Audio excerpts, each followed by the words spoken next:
Este podcast é uma produção da Rádio Guarda-Chuva. Jornalismo para quem gosta de ouvir. Oi. Esse podcast é apresentado por b9.com.br. Em março desse ano, quando o isolamento por causa do coronavírus estava começando, eu entrevistei uma amiga sobre uma experiência de vida incrível. Mas era uma experiência tão única, tão diferente, que por vários meses eu fiquei sem saber como encaixar aquilo no episódio. Aí, uma madrugada no começo da primavera,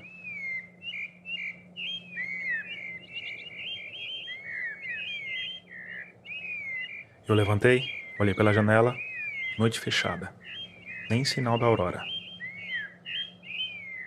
Olhei no celular, 2h pouco da manhã. Aí eu dei um Google, aves cantam na madrugada. E o fenômeno estava lá, devidamente registrado.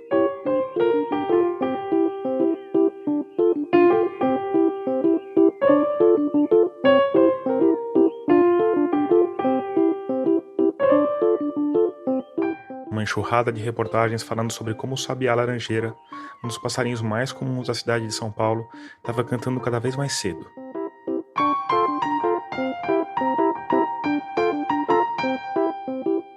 E os sabiás finalmente me deram uma ideia do que fazer com aquela entrevista que estava guardada havia meses. Eu ia fazer um episódio sobre o silêncio. E ia começar falando sobre a insônia do sabiá laranjeira.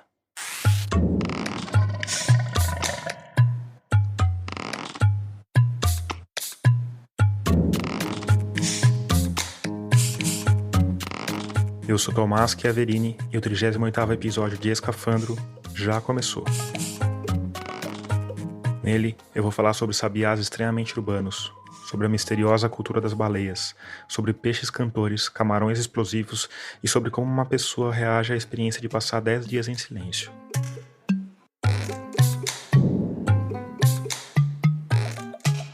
Antes de adiante, eu preciso te falar sobre as finanças da Rádio Escafandro.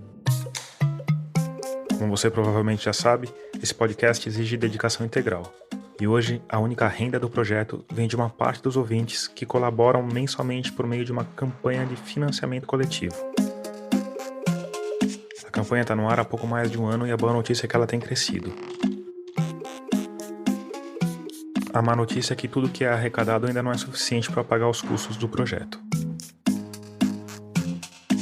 Então, se você gosta do podcast, se acha o trabalho relevante, se quer que ele continue, essa é uma boa hora para apoiar. Para fazer isso, é só ir lá em catarse.me/escafandro ou picpay.me/escafandro e escolher o valor com o qual você quer ou pode contribuir.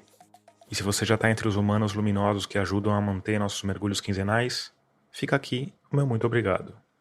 Ah, e antes que eu me esqueça, me segue nas redes sociais. Eu estou no Twitter, no Instagram e no Facebook como Tomás Chiaverini ou como Rádio Escafandro.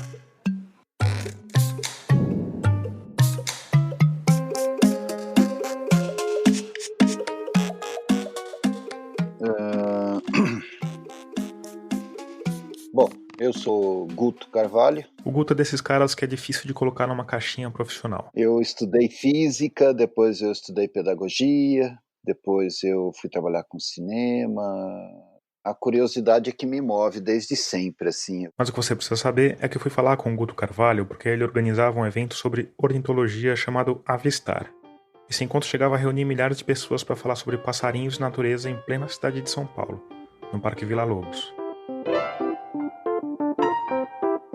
Por isso eu achei que ele poderia saber alguma coisa sobre a insônia do sabiá. Ele de fato sabia e começou me falando de uma polêmica, que até onde os investigadores da Rádio Escafandro puderam verificar, começou nas redes sociais e foi logo capturada pelos repórteres da época. No dia 16 de setembro de 2013, uma reportagem da Folha tinha o seguinte título: Cantoria de sabiá laranjeira divide ouvidos paulistanos. Em pouco tempo, a TV embarcou. Você sabia que o sabiá sabia? Esse é o Paulo Henrique Amorim, falando no Domingo Espetacular. Sabia assoviar? Todo mundo sabe, claro. Da Record. Mas você sabia que o canto do sabiá incomoda muita gente em São Paulo? na cidade mais barulhenta do Brasil?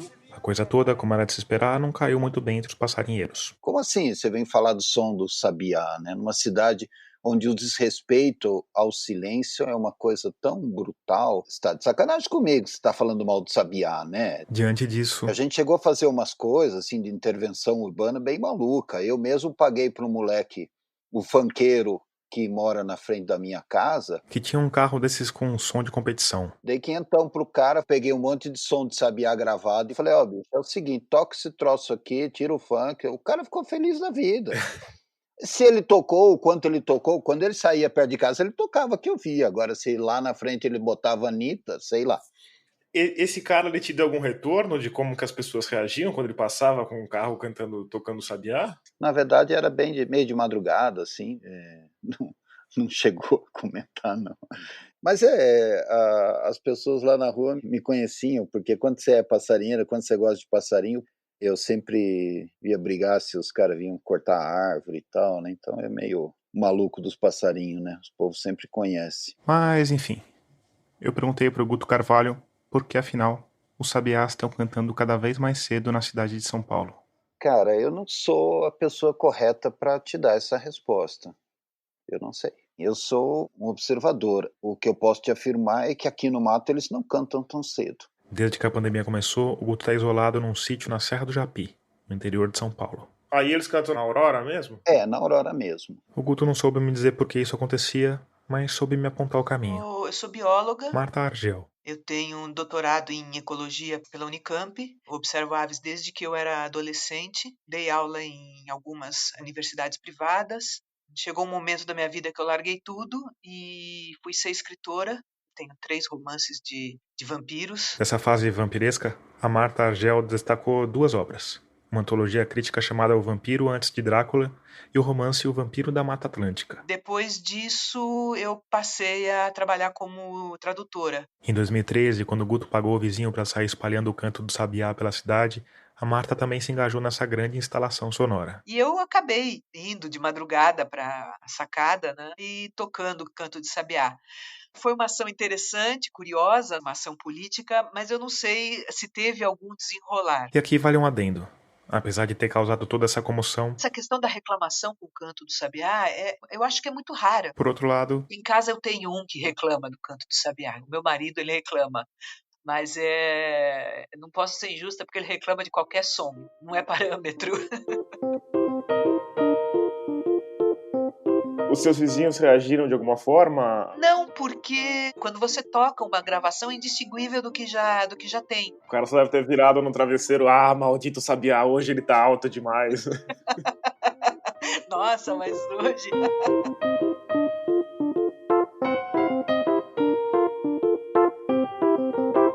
E pra você, meu ouvinte que é como o marido da Marta, a boa notícia é que o canto do sabiá é sazonal, de julho a novembro. Então, talvez daqui mais 2 ou 3 semanas, a gente pare de ouvir o sabiá cantando de madrugada.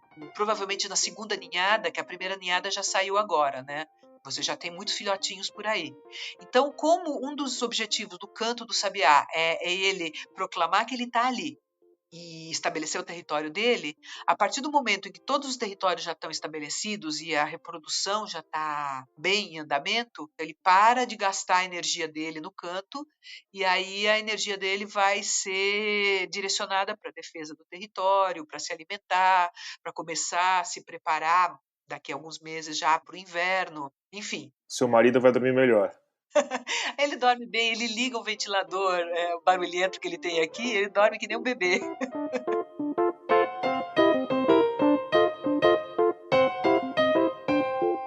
Tá, mas dá pra dizer por que afinal os bichinhos estão cantando cada vez mais cedo? A gente sempre trabalhou com a ideia de que por causa do ruído da cidade, né, durante o dia, o sabiá tivesse começado a cantar cada vez mais cedo para evitar essa competição sonora, né? Porque aí o canto dele se destacaria mais na paisagem sonora. Faz sentido.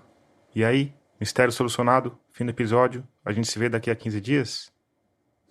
Mas uma coisa que me intriga é por que só o sabiá fez isso? Se o ruído ambiente é o fator, por que a gente não tem outras espécies usando essa mesma estratégia? E por quê? Algum palpite? não consigo imaginar um motivo para que isso ocorra. Eu não consigo ver no que o sabiá poderia ser diferente das outras espécies, né? Não tem assim um motivo aparente. E o mais intrigante é que, por exemplo, aqui em São Paulo a gente tem outras espécies de sabiá, né? E eles não fazem esse mesmo tipo de coisa. Então é muito intrigante mesmo. E se a gente for pensar, o sabiá laranjeira é um passarinho estranho mesmo. Porque de todos os lugares que ele podia escolher para viver, ele escolheu bem a cidade de São Paulo. O sabiá se adaptou bem à cidade, né? Lá na minha cozinha, os sabiás vêm comer em cima do fogão, eles entram, passeiam pela sala e tal, comem ração de cachorro, né? Come ração de gato. Agora você sai por aí, o sabiá laranjeira, ele não é tão comum em outros lugares como é em São Paulo, sabe? Aí, diante dessa polêmica toda, eu achei que seria o caso de dar um passo atrás e perguntar por que afinal os pássaros cantam e até que ponto é possível comparar esse canto com a fala humana. As aves, elas têm vários tipos de vozes. Marta Argel de volta. Tem um tipo de vocalização que ela não teria tanto paralelo no mundo humano, porque é como se você, ao falar, você tentasse mostrar que você pertence a uma espécie diferente de um chimpanzé ou de um orangotango. Então, o bem-te-vi, quando ele canta bem-te-vi, ele está proclamando para o mundo que ele é um bem-te-vi. Mas o interessante é que para os outros bem-te-vis, essa proclamação pode ganhar sentidos diferentes. Vamos supor, um bem-te-vi macho, ele pousa no alto de uma antena e ele começa a gritar. Dependendo da época e dependendo de quem está ouvindo, a informação que vai ser transmitida é a seguinte: eu sou um bem-te-vi, eu sou macho, eu estou cantando aqui porque eu estou anunciando o meu território. Um outro macho de bem-te-vi, ele não vai poder invadir o território porque aquele território já tem dono.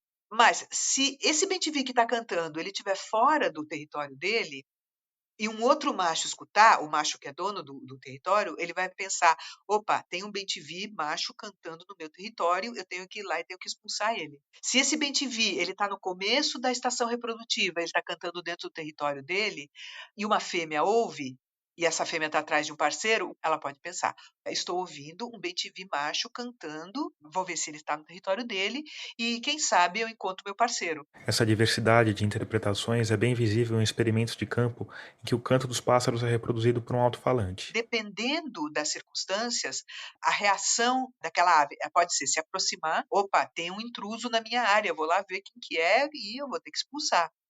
E em alguns casos o efeito é o oposto. A ave está cantando, você toca o playback, em vez dela chegar perto, ela cala a boca e some.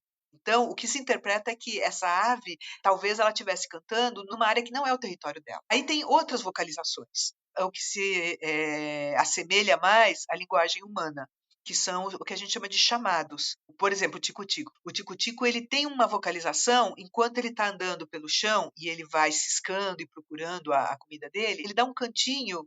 Aliás, não é nem um cantinho, é o que a gente chama de chamado, né? Dá um chamado muito curto, que é um tic, tic, tic, e daí que veio o nome dele, tico-tico, né?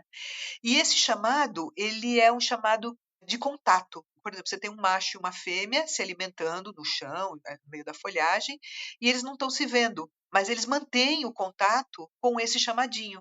É como se o tempo todo eles estivessem: oi, querido, eu estou aqui. Oi, querida, eu estou aqui.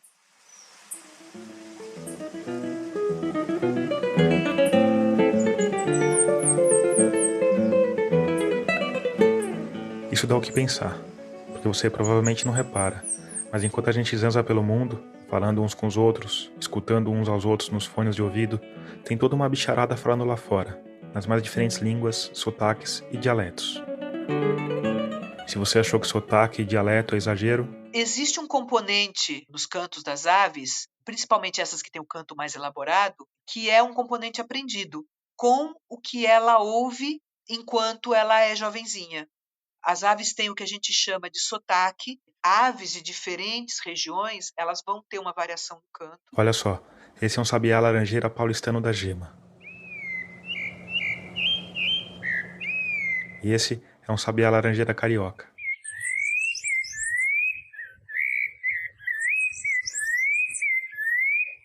O que isso significa em termos de reconhecimento das aves? Eu não sei exatamente. Pode ser que as aves elas consigam reconhecer, se reconhecer individualmente, assim como nós conseguimos reconhecer as pessoas por sua voz, né? É um treco fascinante mesmo. Mas sabe o que é ainda mais fascinante no mundo das conversas animais? O canto das baleias jubarte. Um canto que se estende por dias e que pode ser escutado a milhares de quilômetros de distância. A jubarte, particularmente, é o que tem o que a gente chama de canto mais elaborado. Esse é o Júlio Baumgarten. O Júlio é biólogo formado pela Universidade de Brasília, onde também fez mestrado em ecologia. Depois ele fez doutorado na Unicamp e acabou se interessando pela bioacústica. Aí ele foi para a Bahia estudar morcegos, mas acabou seduzido pelas jubartes. Hoje ele dá aula na Universidade Estadual de Santa Cruz, que fica perto de Ilhéus, e é um dos coordenadores do projeto Baleias na Serra. Porque ele é uma sequência de repetições, de notas que juntas em frases, que se juntam em temas, e esses temas podem ser repetidos e fazem ciclos, que podem ser muito longos, né? E a baleia pode repetir esse ciclo por muitas e muitas horas. As baleias são um dos bichos mais fascinantes da Terra. E isso vai muito além do canto. Até o jeito como os humanos vêm interagindo com esse bicho é fascinante. Porque no final do século XIX e até meados do século passado, as baleias foram caçadas ferozmente. A gordura era muito usada para iluminação pública e o óleo extraído de dentro da cabeça do cachalote era um lubrificante muito valioso. Os navios baleiros, verdadeiras fábricas flutuantes, ficavam anos no mar e quase exterminaram várias espécies. Mas aí, quando começou a ficar as populações mais empobrecidas por causa da caça mesmo, a própria indústria se organizou e criou uma comissão para controlar o nível de caça, para eventualmente recuperar os estoques e manter a atividade viável economicamente. E isso aconteceu no século XX e, particularmente, as jubartes, em 1966, foi decidido por todo mundo que não se ia mais caçar jubarte. E a partir dessa época as populações começaram a se recuperar. Mas é super interessante essa história porque essa organização da Comissão Internacional da Indústria Baleeira precedeu um movimento muito importante que foi internacional de preocupação com o perigo de extinção das espécies de baleias. Na década de 70, de 80 principalmente, o Save the Whales, né, foi uma coisa que correu o mundo. E para que esse movimento desse certo, teve um elemento que foi fundamental.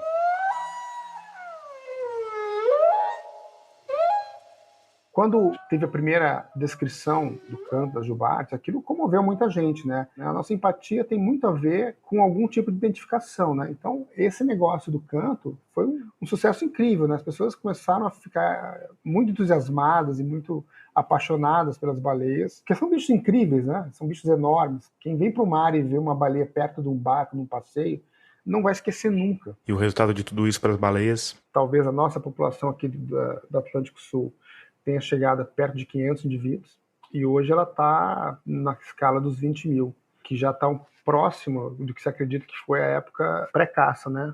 Então é um movimento de conservação internacional que fez diferença. Tem um outro detalhe importante em tudo isso. Quando se proíbe a caça às baleias, é diferente de se proibir a pesca da sardinha, por exemplo. Porque é muito difícil ter um navio, fábrica, operando um processo industrial que lide com animais de 40 toneladas sem que ninguém perceba. E é isso mesmo. As jubartes podem pesar até 40 toneladas e medem entre 15 e 16 metros de comprimento. Elas nadam por todo o oceano e costumam migrar uma vez por ano das áreas polares para as águas mais próximas do Equador. No Brasil, elas gostam muito da costa da Bahia, onde costumam chegar entre junho e julho. E uma das coisas mais doidas é que as fêmeas têm os filhotes nessa época, nas águas mais quentes. Só que elas praticamente não comem aqui. Quer dizer, ficam até meio ano amamentando gigantescos recém-nascidos de 1 tonelada sem se alimentar. Depois, quando os filhotes engordam, elas nadam milhares de quilômetros até as águas frias do sul, onde finalmente vão encher a pança de krill, uma espécie de camarãozinho minúsculo que é o prato predileto delas. E tem uma outra coisa surpreendente nesse vai e vem das baleias. É que o canto delas vai mudando a cada viagem. Como tem vários elementos, né, de unidades, frases, o rearranjo disso e eventualmente unidades novas, que são notas praticamente, né? Tem novidades e modificações de ano para ano. A coisa fica ainda mais interessante, porque em geral essas mudanças no canto ocorrem de forma mais ou menos homogênea. Grupos de baleias que cantam junto têm o mesmo sotaque. Mas aí...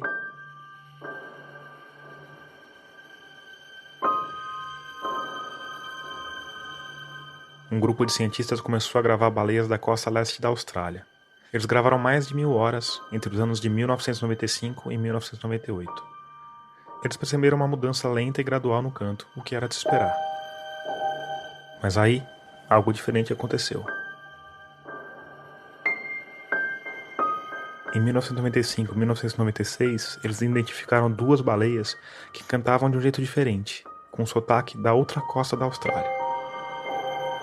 No ano seguinte, esse novo padrão da costa oeste se tornou bem mais comum entre o grupo de mais de 100 indivíduos que começou a alternar entre o canto novo e o canto antigo. E aí, 2 anos depois, todo mundo desse grupo tinha abandonado a linguagem antiga para conversar na nova língua, trazida por 2 baleias, que é o que tudo indica, vinham da outra costa.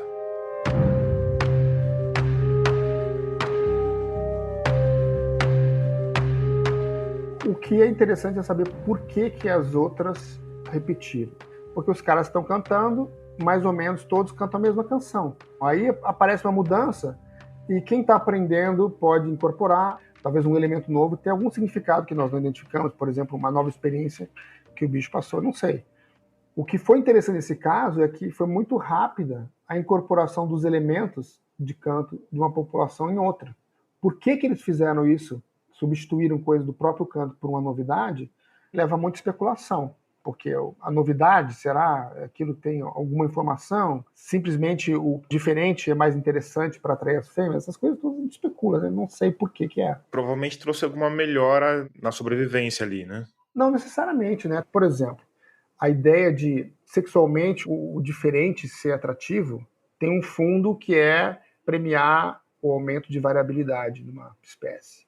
Como um tal de Charles Darwin mostrou, a variabilidade é uma ferramenta importante para a evolução. As mudanças podem trazer melhorias adaptativas. Girafas com pescoço mais longo alcançam folhas mais altas e se alimentam melhor. Ao mesmo tempo, podem criar resistência a pragas e predadores. A gente vê muito o exemplo oposto na agricultura, quando a reprodução de plantas idênticas fez culturas inteiras serem exterminadas por uma única praga, como aconteceu com alguns tipos de banana. Só que essa relação entre mudança e evolução não é uma regra. Tem elementos de comportamento que estão lá porque estão de carona com outras coisas importantes. Não é simples você avaliar isso, né? Você associar determinado tipo de comportamento necessariamente a um sucesso de sobrevivência ou de sucesso reprodutivo maior. E se mapear isso já é difícil com passarinhos numa cidade grande, imagina com animais de 40 toneladas que passam a vida perdidos no mundão azul submarino. A gente tem pouca chance de ver o que está acontecendo enquanto a gente está ouvindo o canto.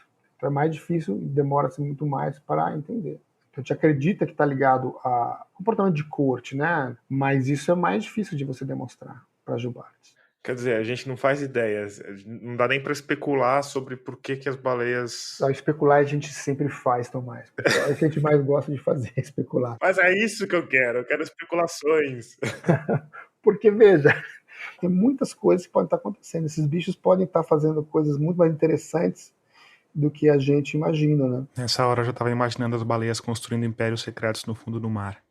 Complexas Atlântidas cetáceas. Eles podem ter uma cultura muito mais complexa e muito mais evoluída do que a gente imagina, você acha? A cultura tem muito a ver com a complexidade da maneira com que você lida com os recursos. Mesmo comunidades que vivem de maneiras bem mais simples, bem mais próximas ao que a gente viu muito tempo atrás, como povos indígenas que estão mais isolados, é muito complexa a maneira com que você lida com a natureza. E aí isso, obviamente, qualquer capacidade de tratar, manter e passar essa informação vai ter um prêmio de seleção natural, um prêmio evolutivo para quem fizer.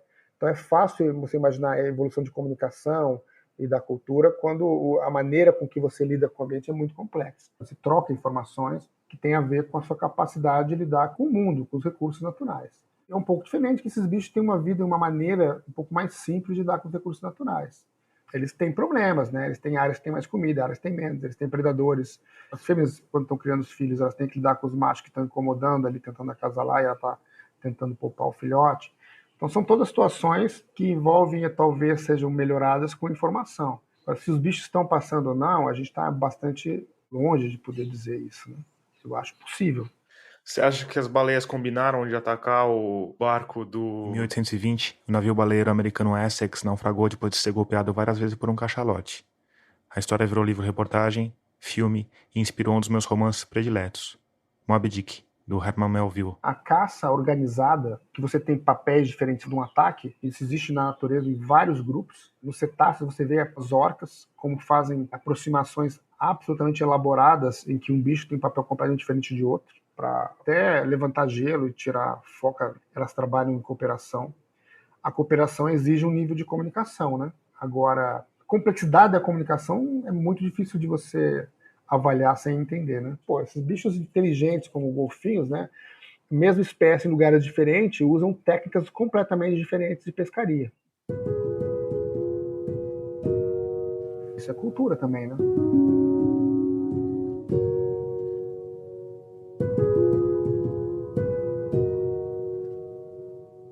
O trabalho de observação e monitoramento do canto das baleias nessa região de Serra Grande, perto de Ilhéus, ganhou uma importância nova nos últimos anos. Porque bem ali, ao lado de onde as Jubarte vêm ter os seus bebês, está sendo construído um porto, que vai escoar principalmente minério de ferro, mas também soja, etanol e fertilizantes.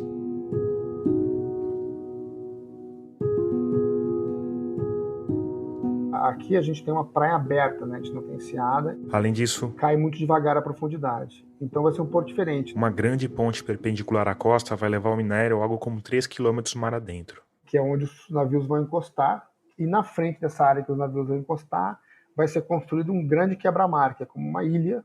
Vai ter, sei lá, uns 500 metros de comprimento, mais uns 80 de largura, alguma coisa assim. Então, do ponto de vista do impacto no ambiente marinho, você vai ter um quebra-mar que vai mudar os padrões de sedimentação e a retirada de sedimentos ali na costa. Você vai mudar o regime de ondas ali, porque vai ter o quebra-mar. E você vai ter o trânsito dos navios que vão estar cortando ali, que tem, por exemplo, o barulho, né? Os navios, para as baleias, é uma coisa importante, né? Esse trânsito vai mudar um pouco a cara da paisagem acústica que a gente tem aqui.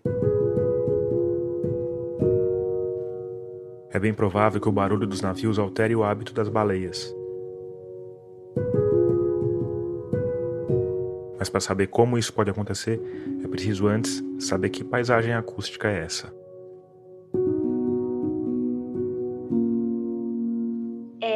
Primeiro eu vou me apresentar, né? Tamires Fernandes. Eu sou bióloga pela UERJ. Universidade Estadual do Rio de Janeiro. Eu comecei a trabalhar com baleias e golfinhos em 2015, ainda na graduação. E eu comecei a minha vida no mundo dos sons, né, na bioacústica, em 2019, que foi quando eu decidi fazer o mestrado. É sobre os estudos para esse mestrado, que aliás está sendo orientado pelo Júlio Baumgarten, que a gente vai falar por aqui. O objetivo do meu trabalho é descrever a paisagem acústica da região de Serra Grande. E no que se consiste uma paisagem acústica? São todos os elementos que produzem som em um ambiente.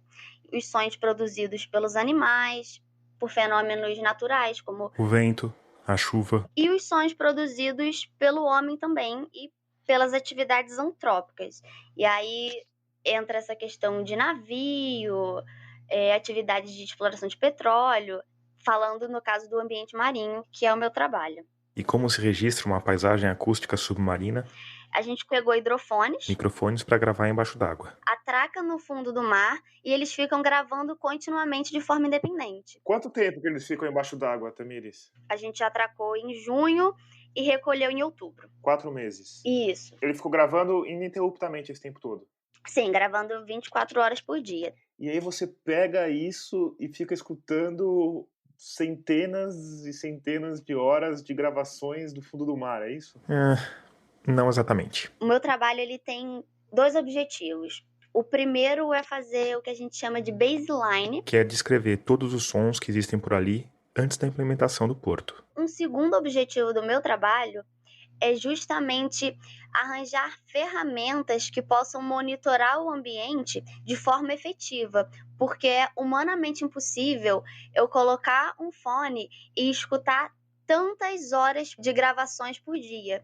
E aí existem ferramentas matemáticas que são chamadas de índices acústicos, que me mostram informações ecológicas a partir de uma série de cálculos de informações do som para eu saber qual é a saúde desse ambiente. No ambiente marinho, esses índices acústicos estão começando a ser implementados, mas a gente não sabe se eles funcionam. E aí uma parte do meu trabalho é testar se esses índices acústicos eles vão estar relacionados com os resultados que eu vou achar nessa parte de descrição. Então, assim, a gente não ouve todas as gravações porque uma quantidade enorme, e esse é um grande desafio desse novo ramo. Você tá pegando os cachorros latindo aí, né? Tô, mas não tem problema. É bom que a gente já fala sobre silêncio e ruído, já tem um exemplo prático. Tá, cheguei a ficar com vergonha aqui. E afinal, qual é a paisagem acústica submarina da região de Serra Grande? Ela é uma paisagem muito rica, que tem vários sons, e alguns a gente identificou possivelmente como sons de peixes, que a gente chama de coro, porque os peixes eles produzem sons de maneira contínua. Temos uma influência forte da baleia jubarte. Tamires me mandou uma dessas gravações. Escuta só. Esse barulho contínuo é o coro dos peixes. Lá no fundo, se você prestar atenção, você vai ouvir o canto langoroso da baleia jubarte.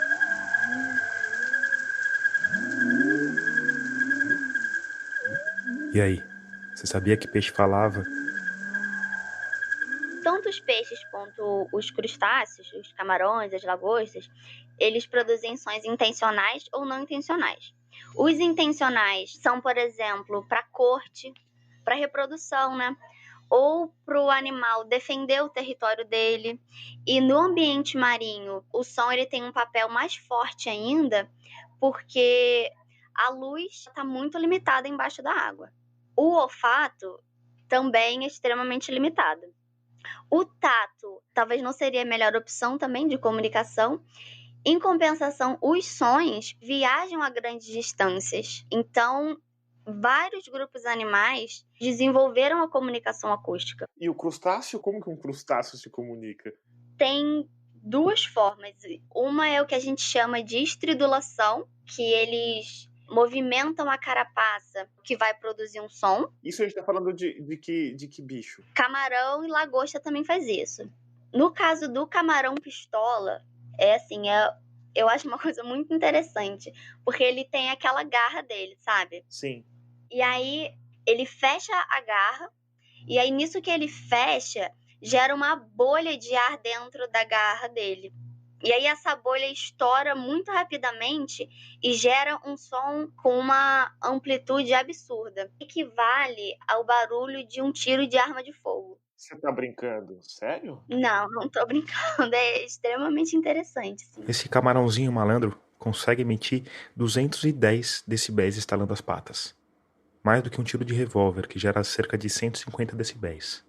A força dessa bolinha que ele produz com as garras é tanta que às vezes chega a emitir luz e calor no fundo do mar.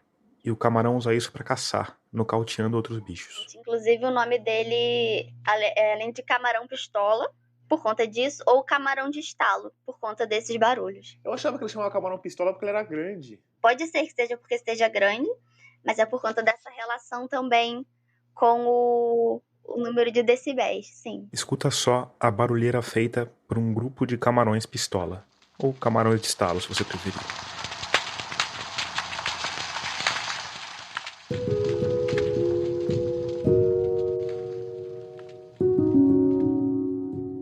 Nesse momento, você, meu ouvinte mais crítico, talvez esteja ligeiramente irritado. Afinal, eu falei que ia fazer um episódio sobre o silêncio e aparentemente estou fazendo exatamente o oposto. Falando sobre cantos, ruídos, estalos e afins. E eu confesso que isso me incomodou durante boa parte da apuração. Até que no fim da minha conversa com o Júlio Baumgarten, eu perguntei se ele queria acrescentar alguma coisa. É um costume que eu tenho. Vai que eu tô deixando escapar alguma coisa importante, né? E dessa vez, era exatamente isso que estava acontecendo. O Júlio me falou de um treco chamado câmara anecoica.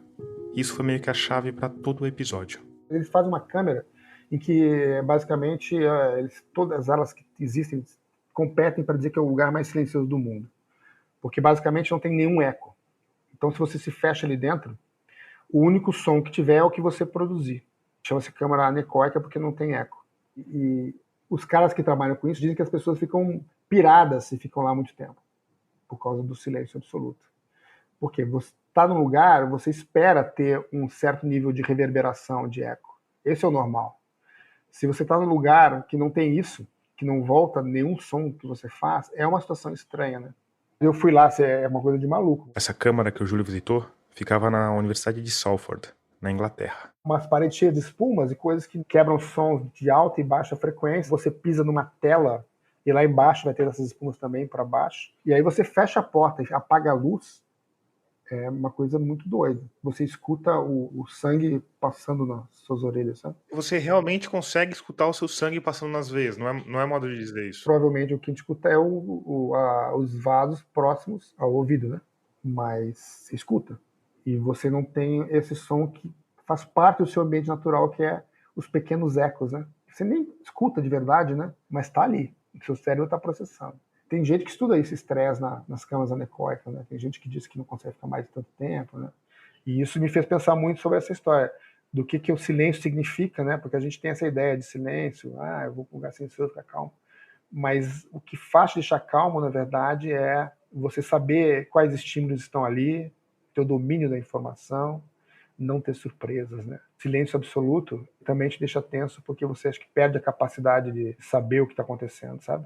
Não é o silêncio que a gente precisa, né? A gente precisa do barulho conhecido ali, né? No lugar certo dele, né? Exatamente, eu acho. O barulho do mar aqui, eu moro aqui na beira do mar, né? O barulho do mar, a gente sempre... Quem gosta do mar, né? Acha bom, né? Quer dizer, o silêncio mesmo, o silêncio absoluto, é algo que não existe na natureza.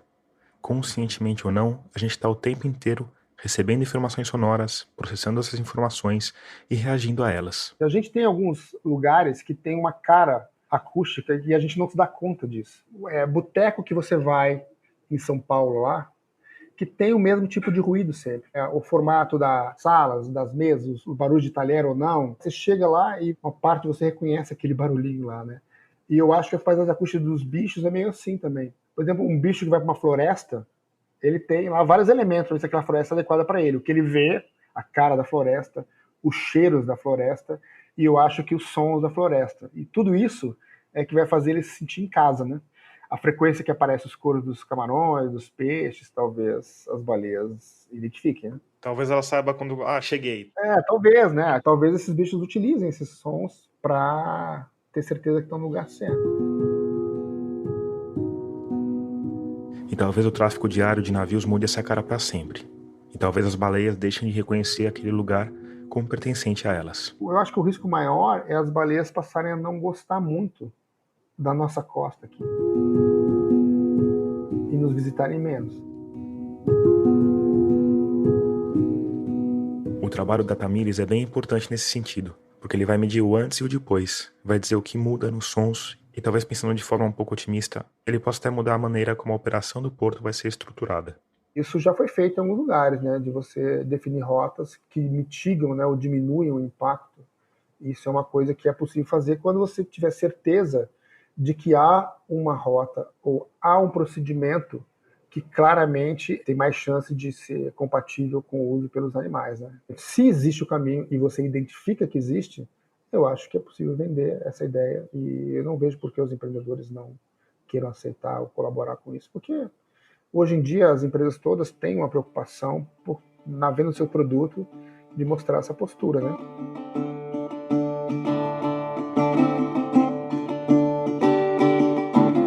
E assim a gente encerra o primeiro ato do nosso episódio. A partir de agora, a gente vai mudar radicalmente, do mundo submarino das baleias para o mundo da superfície, dos humanos.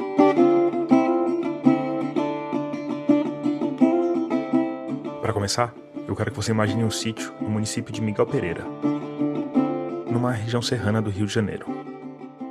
É um lugar maravilhoso, assim. Você entra, vai indo por uma estradinha de terra, cercada de árvores, um lugar muito, muito gostoso. Essa que você está escutando é a Patrícia Vieira. A Patrícia é formada em jornalismo, mas também estudou filosofia e se especializou em psicanálise. Hoje ela trabalha como analista e astróloga. Mas a gente não vai falar de psicanálise nem de astrologia.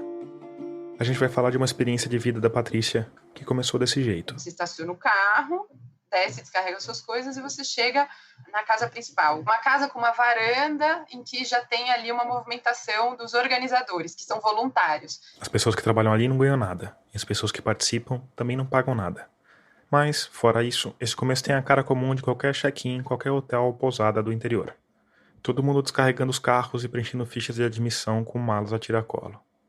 Mas aí, Já no fim dessa primeira etapa, você diz se você tem algum vício, portanto, se você bebe álcool, com que frequência, se você fuma, com que frequência, se você usa algum tipo de droga, com que frequência, que medicamentos você está tomando, porque você se abstém também de usar qualquer tipo de entorpecente. Então, você não pode tomar sonífero, nenhum tipo de sedativo, e você não pode levar lanchinhos também, um chocolatinho, qualquer coisa assim para comer nos intervalos. Ninguém vai revistar sua mala, obviamente, está todo mundo contando com a sua boa-fé, inclusive porque você está se comprometendo a não mentir. além disso, já no hall de entrada, Você deixa celular, você deixa livro, você deixa qualquer material de anotação. Ou seja, qualquer coisa que possa distrair a sua mente fica na entrada do centro. Então, das 16 às 18, você se acomoda. os quartos são para 2 pessoas e são divididos por sexo. Mulheres para um lado, homens para o outro. Essa divisão também acontece nos espaços comuns. Às 18 é servida uma sopa e depois, às 19 horas, tem uma palestra de apresentação do que vai ser, com o que você está se comprometendo. Então, você se compromete a, durante esses 10 dias, ficar em silêncio absoluto. Esse silêncio absoluto é absoluto mesmo. A orientação é para não falar nem dentro dos quartos. E não só isso, mas evitar outros tipos de comunicação. Nada de mímica, recadinho, piscadela, cutucão no ombro. Nada. E esse é só o começo das regras.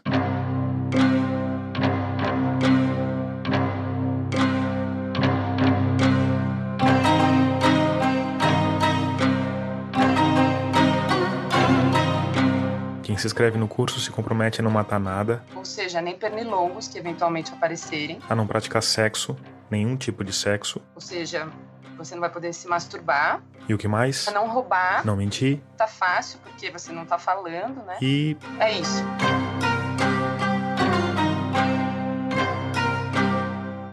e você também se compromete a aceitar Tudo que lhe for oferecido.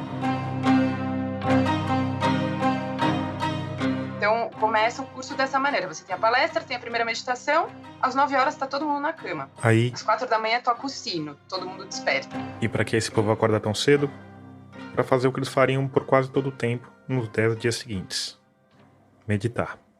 Em silêncio. E me fala um pouco do esse primeiro dia. Como é que foi para você essa experiência, tanto da meditação quanto do não falar? A primeira meditação, para mim, foi muito, muito difícil, porque A Patrícia mora em São Paulo e teve de passar uma noite no Rio antes do retiro. E o Rio... Bom, é o Rio, né? eu aproveitei que eu tenho um casal de amigos que mora no Rio e fiquei na casa deles uma noite. E eles quiseram me mostrar o Rio, então eles me levaram em Copacabana para jantar num restaurante polonês, com uma comida super pesada, e a gente tomou muito vinho, Resultado. No dia seguinte, a Patrícia ainda estava... sob o efeito desse zum, zum, zum da noite anterior.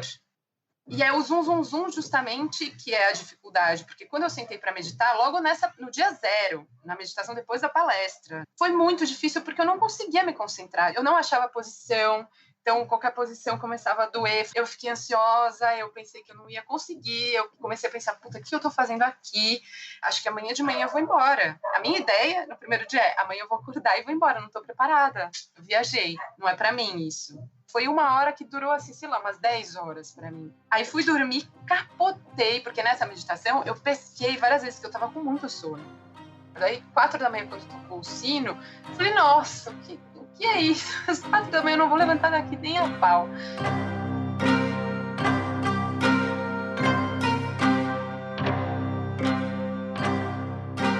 Aí, quando foi 4h30, a gerente do curso passou nos quartos, abrindo a porta e falando que a gente deveria ir meditar. E aí eu decidi ir. Esse trajeto do meu quarto até a sala de meditação foi, assim, um suplício. Quando chegou lá, essa meditação foi melhor. E aí eu falei, não vou embora. Vou dar uma chance, sabe? Vamos ver o que acontece.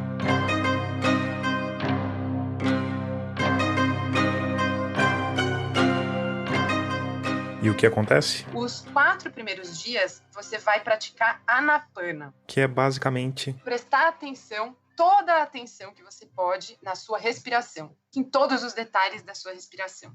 E você vai prestar atenção nessa região triangular. Da ponta do nariz até a base do lábio superior. Você vai colocar uma lupa aí. De resto, se você tá com dor, se o seu pé tá dormindo, se você tá com dor nas costas, se você tá com sono, se você tá com frio, se você tá com calor, você é convidado a ignorar tudo isso. E isso não é tarefa fácil, como você aí do outro lado, livre para coçar onde te der na telha, já deve ter imaginado. Isso é muito desafiador de fazer, porque nós somos muito reativos. Então vai dando uma certa agonia. Tá coçando, como que eu não vou coçar? Essa coceira vai durar infinitamente. Preciso coçar. Aí começa o pé a dormir. Aí você fala, meu Deus, meu pé vai dormir, vai gangrenar. Começa a vir um monte de fantasias. Eu tô sentindo, meu pé tá necrosando. Já parou a circulação. Eu tô fazendo uma varize agora, nesse momento. Deixa eu mexer a perna. Aí você mexe a perna. Agora deu frio. Agora deu calor. Começam a acontecer 1000 coisas, porque no nosso corpo estão acontecendo milhares de coisas ao mesmo tempo. E segundo a Patrícia, o aprendizado desses primeiros dias tem a ver justamente com isso. Você vai aprender sobre a impermanência de tudo. Então não tem coceira que dura para sempre. É da natureza das sensações aparecer e desaparecer. Então você é convidado a observar esse trajeto do nascimento até a morte de cada sensação.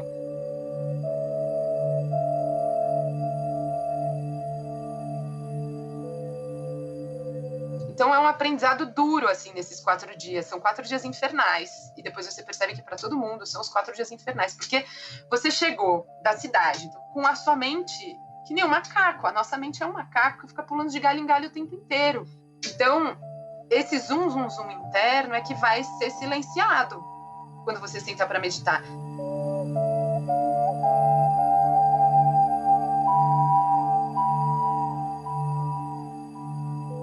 Prova dura. As pessoas que desistem, que são poucas, porque você é muito encorajado a não desistir, mas as pessoas que desistem nesses primeiros 4 dias.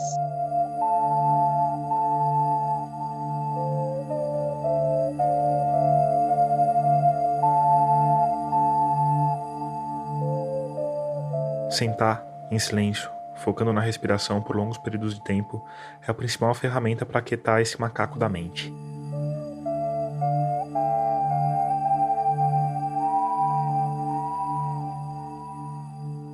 A respiração é um recurso maravilhoso porque ela é constante. Você respira desde que você nasceu e vai respirar até que você morra. E ela é muito sensível, ela é um indicador muito bom do que está acontecendo na sua mente, porque qualquer alteração do seu estado mental se reflete numa alteração na respiração. E, além disso, ela é algo que conecta o externo e o interno, né? Então, ela é um campo perfeito, digamos assim, para uma observação dessa integração do corpo e da mente. Então, você fica 4 dias, basicamente das 4 da manhã às 9 da noite, com uma exceção dos intervalos para as refeições, praticando atenção à respiração. E, em um certo momento, você é convidado a prestar atenção na respiração em todos os momentos, inclusive nos momentos das refeições. Então, você fica quase que o tempo inteiro, das 4 da manhã até as 21 horas, até que você adormeça, prestando atenção na respiração.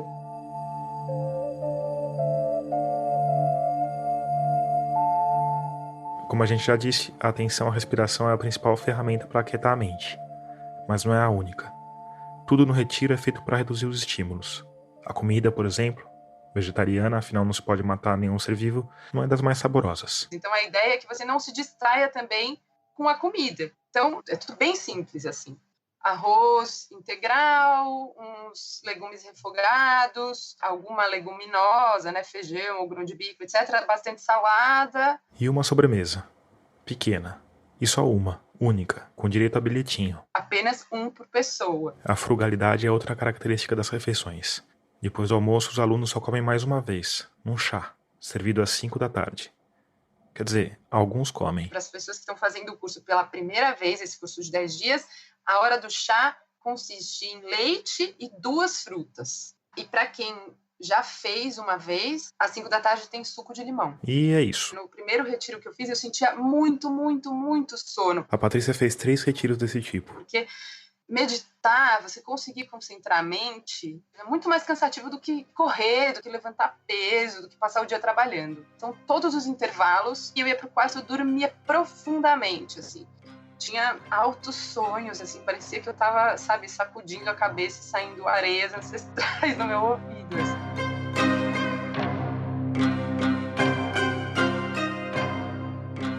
Em um desses intervalos, do meio-dia a 1, os alunos que sentirem necessidade têm uma rara oportunidade de falar, para tirar dúvidas com o professor. Do tipo, não estou conseguindo me concentrar, estou com dificuldade nisso, naquilo, estou com muita dor, o que eu faço? As respostas costumam ser bem simples e quase sempre se resumem a um conselho único. Continua meditando.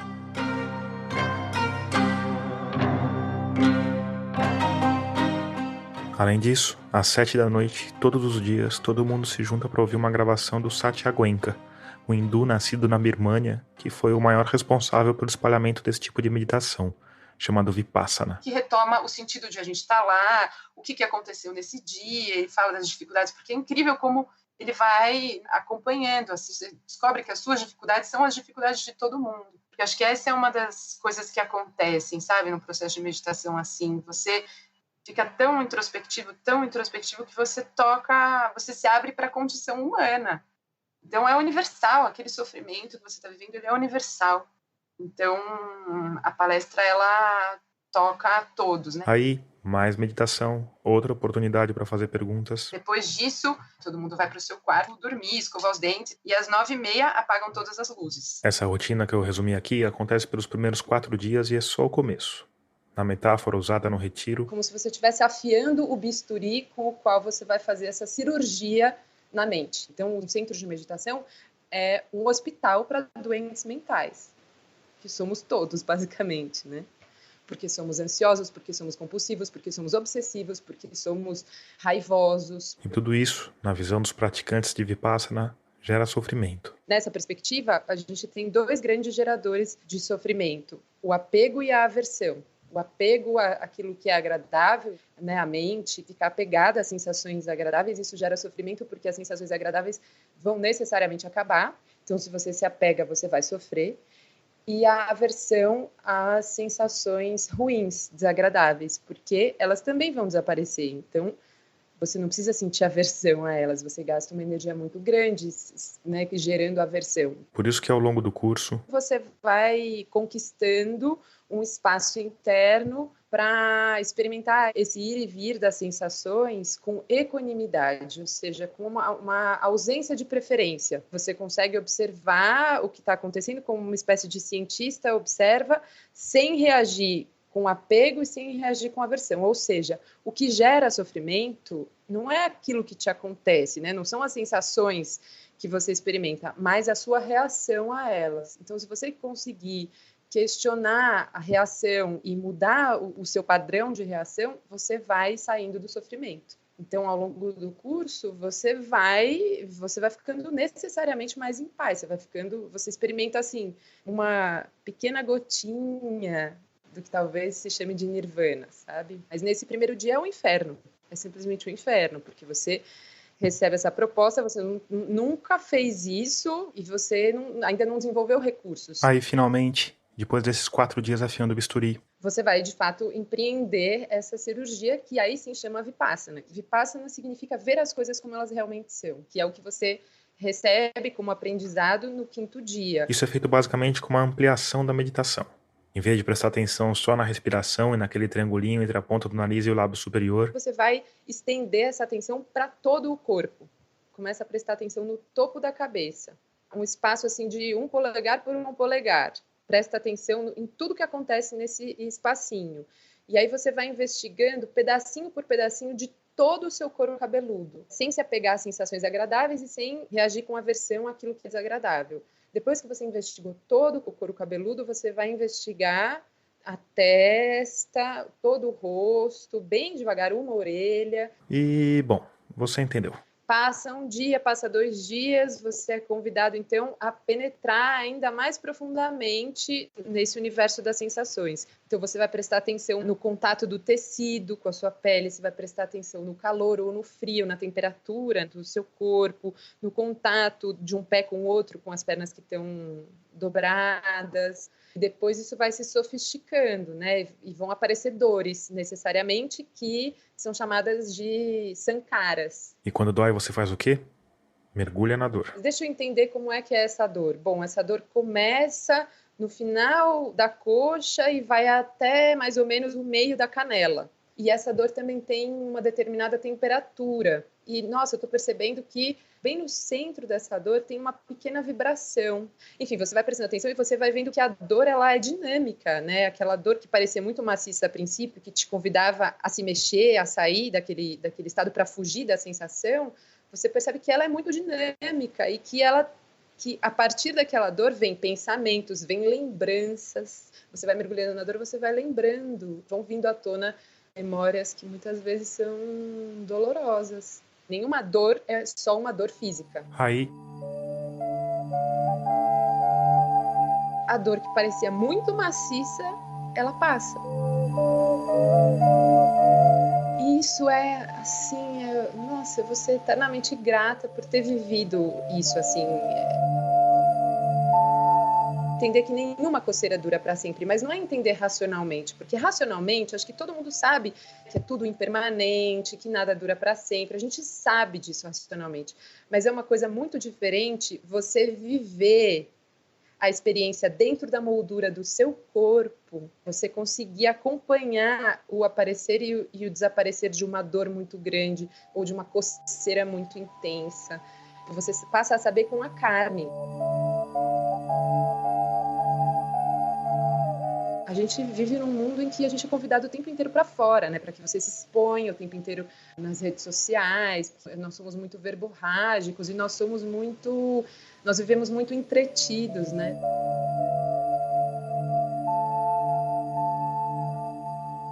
Então, os próximos 5 dias você vai praticar Vipassana, e aí você vive momentos que são catárticos, muitas vezes, você suspende o tempo cronológico, né?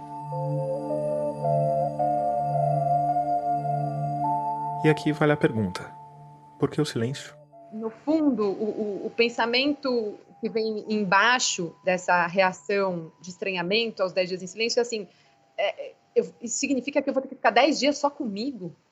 Isso eu acho que é o de fato assustador no silêncio. Não é ficar em silêncio, não é falar. É que falar com as outras pessoas te salva de você ter que ficar com você mesmo, né? Tá, mas por que o silêncio é importante pro processo? Por que as pessoas não podem fazer esse mesmo tipo de meditação e conversar nos intervalos ou durante as refeições, por exemplo? Pelo mesmo motivo de por que você não faz uma cirurgia num shopping center ou numa praça, né? Porque é um ambiente contaminado. Então você vai garantindo uma asepsia para que esse processo de cura aconteça. E como a gente está tratando da mente, a asepsia para a mente é esse isolamento e essa concentração. O silêncio e a concentração garantem essa asepsia. Claro que isso nem sempre é fácil. Afinal, a linguagem e a comunicação é uma das características formadoras da nossa essência humana. A Patrícia contou, por exemplo, que no primeiro retiro ela tinha resolvido levar um saco de dormir, desses de fibra sintética.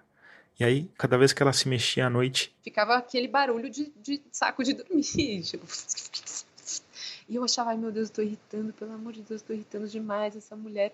E de fato, depois quando a gente conversou, ela falou que no começo, nos primeiros 3 dias, ela ficou muito irritada. Talvez tenha sentido vontade de me matar, mas depois passou. E eu sentia outras irritações com ela. Eu tinha a impressão de que ela sempre chegava na minha frente para ir ao banheiro, ou que você caça coisa para te irritar, entende? Porque a gente está acostumado a colocar a culpa da nossa irritação nos outros. Daí depois você percebe que você não vai ser tão irritado se você não estiver irritável. Segundo a Patrícia, o aprendizado dessa convivência silenciosa é um processo. No final, você está grato por aquela pessoa ter vivido tudo isso com você e você se sente muito íntimo daquela pessoa com quem você não trocou nenhuma palavra. Isso é incrível também.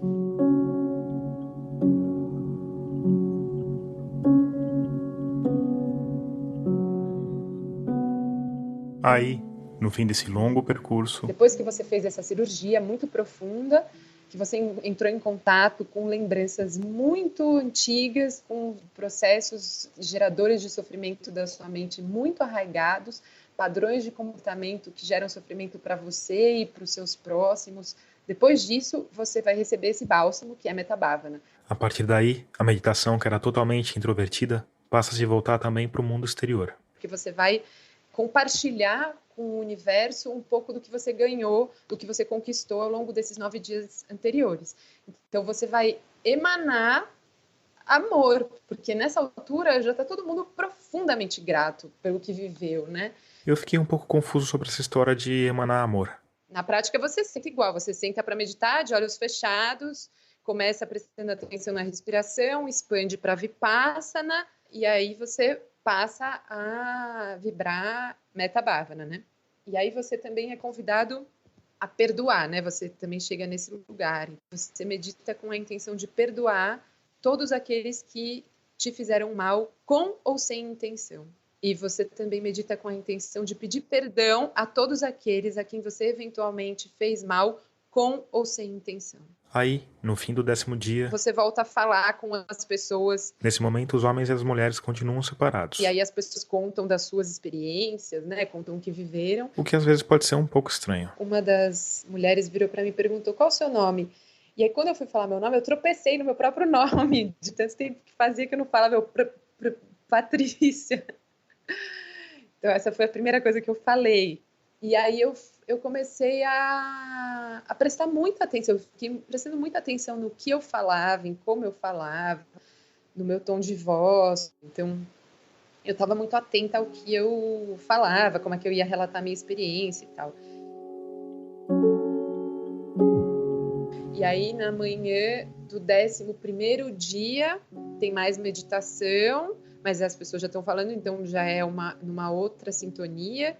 E aí, depois do café da manhã, as pessoas arrumam o centro de meditação, né? Todo mundo está liberado.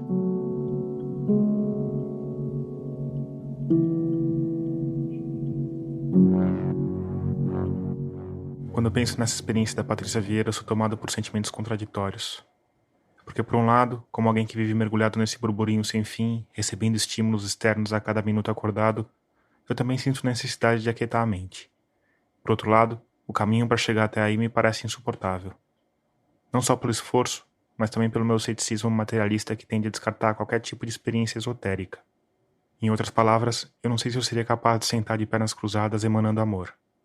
Apesar disso, eu me fascino pela experiência, pelas motivações e pelos resultados. E eu pedi para a Patrícia me falar um pouco mais sobre isso. Eu sou psicanalista, eu faço análise há muitos anos.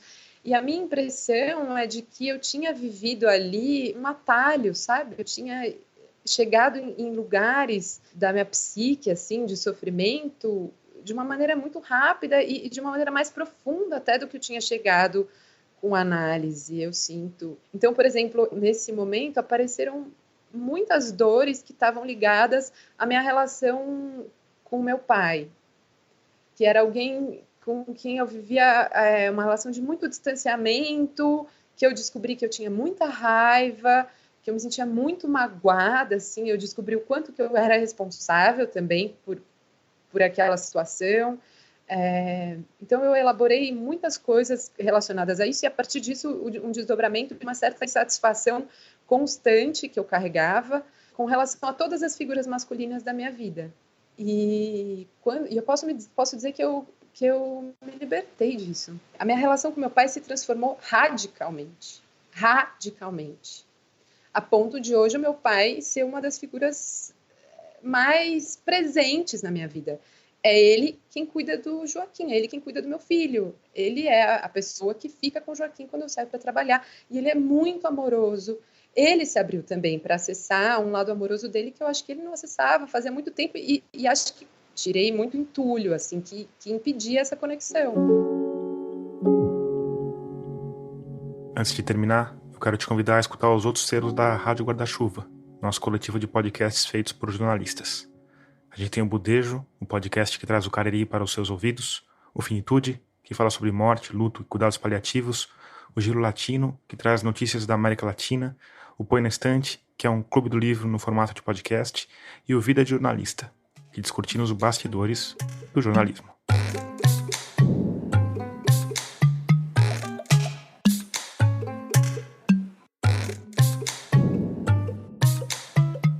Agora sim, termina aqui o 39º episódio de Escafandro. A trilha sonora tema desse episódio é do Paulo Gama, a mixagem de som do Vitor Coroa. A interpretação de Tico Tico no Fubá, de Zequinha de Abreu, é do Edson Lopes. Esse episódio contou ainda com trilhas incidentais de Chad Crotch, Blue Dots, Kai Engel e Lobo Louco. O canto do Baleia Jubarte do Oceania Project. O Tico Tico foi gravado pelo Caio Brito, o Sabiá Carioca pelo Pedro Rinaldi, o Sabiá Paulista pelo Marcos Melo e o Bem-TV pelo Jerome Fischer. Todos eles estão no site Xeno Canto. O Coro de Peixes e Camarões foi gravado pela Tamires Fernandes. Eu sou Tomás Chiaverini e concebi, produzi, editei e sonorizei esse podcast. Obrigado por escutar e até o próximo mergulho daqui a 15 dias.